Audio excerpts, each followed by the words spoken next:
On a quiet February morning, South Korea woke up to news that felt impossible to process. Beloved actor Jung Eun-woo had passed away at the age of 39. Within minutes, headlines spread across portals, television networks interrupted regular programming, and social media feeds transformed into walls of grief.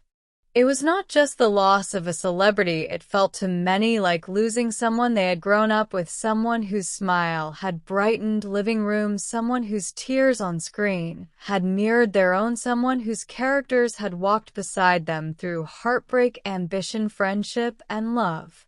Across Seoul and far beyond it, the mood shifted. Cafes played his drama soundtracks softly. Fans gathered in online spaces to share memories. Tributes poured in from fellow actors, directors, writers, and international admirers.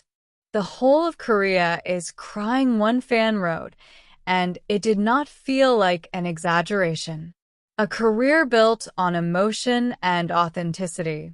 For more than a decade, Jung Eun-woo carved out a place in the Korean entertainment industry that was uniquely his own. He was never the loudest presence in the room. He was not the type to dominate headlines with controversy or spectacle. Instead, he built his reputation quietly through craft, sincerity, and emotional depth. His breakthrough role in Welcome to Waikiki 2 introduced him to a broader audience. Viewers were drawn to his natural comedic timing, his expressive eyes, and his ability to balance humor with vulnerability. It was the kind of performance that felt effortless, but behind that ease was discipline, rehearsal, and relentless dedication. Later in Bride of the Sun, he showed a different side of himself. Gone was the playful charm. In its place was intensity, longing, and emotional complexity. Critics praised his ability to inhabit characters fully, to make their struggles feel intimate and real. Directors often described him as emotionally fearless. He was willing to go to difficult places in his performances. He understood that audiences did not just want glamour, they wanted truth. The final Instagram post that shook fans. The grief intensified when fans began revisiting his final Instagram post, shared just one day before the announcement of his passing. The post featured images of two late global icons, Leslie Chung and Amy Winehouse, both artists remembered for their immense talent and tragic deaths. There was no lengthy caption, no explanation, just images that in retrospect felt heavy with meaning. Almost instantly, speculation spread. Was it a tribute? Was it a reflection? Was it coincidence? Fans dissected every detail, the timing, the imagery, the tone. Comment sections filled with heartbreak and disbelief. Some saw it as a message about artistry and fragility. Others interpreted it as a farewell. No one can know his intentions with certainty, but the post became a focal point for collective mourning, a digital artifact that now feels frozen in time. A nation in mourning. In South Korea, public grief carries a communal quality. When a beloved figure passes away, mourning is shared openly and intensely. This time was no different. Search engines surged with his name. Memorial hashtags trended. Television stations aired montages of his most powerful scenes. Clips from interviews resurfaced, revealing his shy smile and thoughtful answers about acting, life, and gratitude. Outside the funeral hall in Gimpo, fans left flowers, letters, and photographs. Many wrote messages thanking him for helping them through difficult periods in their own lives. Some credited his dramas with giving them comfort during illness, exams, heartbreak, or loneliness.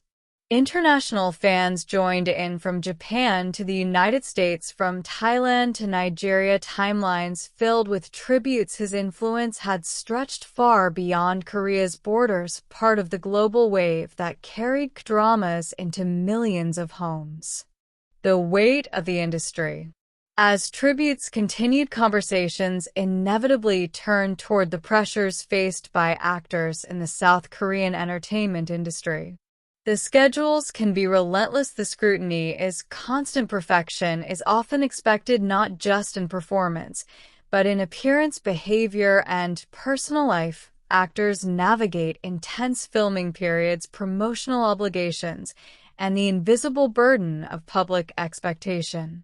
Jung Eun-woo rarely complained publicly. He maintained professionalism in interviews and appeared composed at events, yet colleagues have since described him as deeply reflective, someone who thought often about meaning, legacy, and the responsibility of storytelling.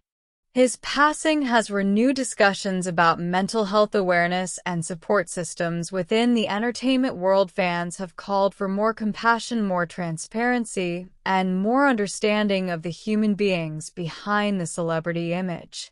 The characters he gave us. When an actor dies, what remains are the performances, and in Jung Eun-woo's case, they are many. He played dreamers and skeptics, lovers and rivals, sons and friends. He portrayed characters who stumbled, who failed, who grew. He did not shy away from flawed roles. In fact, he seemed drawn to them. Viewers often remarked on how real his emotions felt: a trembling voice in a confession scene, a subtle tightening of the jaw in moments of anger, a quiet pause before delivering a line of heartbreak. These details cannot be faked easily. They require presence, empathy, imagination. His dramas will continue to stream. New audiences will discover his work, and in living rooms around the world, someone will press play and meet him for the first time, unaware of the loss that once shook a nation. Private farewell, public love. His funeral was held privately, attended by family, close friends, and colleagues. Yet outside those walls, thousands mourned in their own ways. Some organized online watch parties of his dramas, others created tribute videos compiling his interviews and behind-the-scenes laughter. Artists sketched portraits, writers composed letters addressed to him. Grief in the digital age becomes visible. It spreads across platforms and time zones. It gathers strangers together. And in that gathering there is a strange kind of comfort. A legacy beyond years. 39 is young, too young, many would say, but legacy is not measured only in years, it is measured in impact. Jung Eun-woo's career may not have spanned decades, but it was rich with sincerity. He represented a generation of actors who prioritized emotional honesty over spectacle. He helped shape the global appetite for Korean storytelling. He reminded audiences that vulnerability is strength.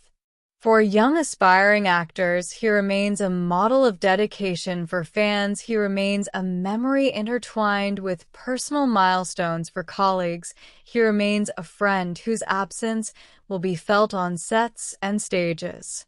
The whole of Korea is crying and remembering. In the days since his passing, the intensity of grief has slowly softened into remembrance. Tears remain, but so does gratitude. Gratitude for the laughter he sparked. Gratitude for the tears he drew. Gratitude for the hours of comfort he provided through screens both big and small. The whole of Korea may be crying, but it is also celebrating a life that mattered. Because actors do more than entertain, they accompany us, they become part of our emotional landscape, they stand beside us during quiet nights and long weekends, during joy and sorrow. And though Jung Eun-woo is no longer physically present, his presence endures in scenes replayed, in quotes remembered, in music swelling beneath a closing credit. A nation mourns. Fans remember. And somewhere in the echo of applause that never fully fades, his legacy lives on.